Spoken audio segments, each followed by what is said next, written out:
അപ്പോൾ ഇന്ന് എയർ ഫ്രയറിൽ ഒരു ചിക്കൻ ഫ്രൈ ഉണ്ടാക്കി നോക്കിട്ടോ. ഞാൻ ആദ്യമായിട്ടാണ് ഉണ്ടാക്കുന്നത് എയർ ഫ്രയറിൽ. അപ്പോൾ അതിന് വേണ്ടിയിട്ട് നമുക്ക് ചെറിയുള്ളിയും വെളുത്തുള്ളി, ഇഞ്ചി, വലിയ ജീരകം, പിന്നെന്താ മസാലപ്പൊടികളായിട്ട് മഞ്ഞൾപ്പൊടി, മുളക് പൊടി, കുരുമുളക് പൊടിയും പിന്നെ കുറച്ച് തൈരും ആവശ്യത്തിന് ഉപ്പും ലൈം ജ്യൂസ് എല്ലാം കൂടെ നന്നായിട്ട് അടിച്ചെടുത്ത് നമുക്ക് ചിക്കനിൽ തേച്ച് പിടിപ്പിക്കാം. എന്നിട്ട് ഞാൻ ഈ ചെറിയ വലിയ വലിയ പീസിനൊക്കെ ഒന്നിങ്ങനെ കട്ടിയിട്ട് കൊടുത്തിട്ടുണ്ട് കേട്ടോ, ഉള്ളിലൊന്ന് പിടിച്ചോട്ടെ എന്ന് വിചാരിച്ചിട്ട്. എന്നിട്ട് ഞാൻ പിന്നെ ഫ്രിഡ്ജിൽ വെക്കുകയാണ് ചെയ്തത്. ഒരു ഹാഫ് ആൻ അവർ ഫ്രിഡ്ജിൽ വെച്ചു.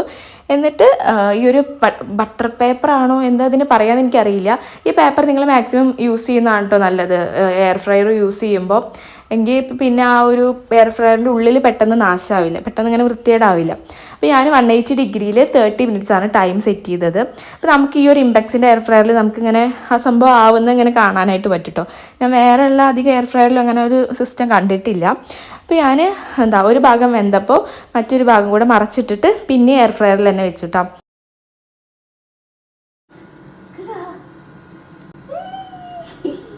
അപ്പോൾ രണ്ട് സൈഡും വേവിച്ചെടുത്തപ്പോൾ പുറംഭാഗം നല്ല ക്രിസ്പി, ഉള്ളിൽ നല്ല സോഫ്റ്റായിട്ട് കിട്ടി.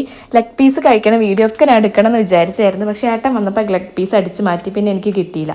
അപ്പോൾ ഇത്രയേ ഉള്ളൂ കേട്ടോ വീഡിയോ.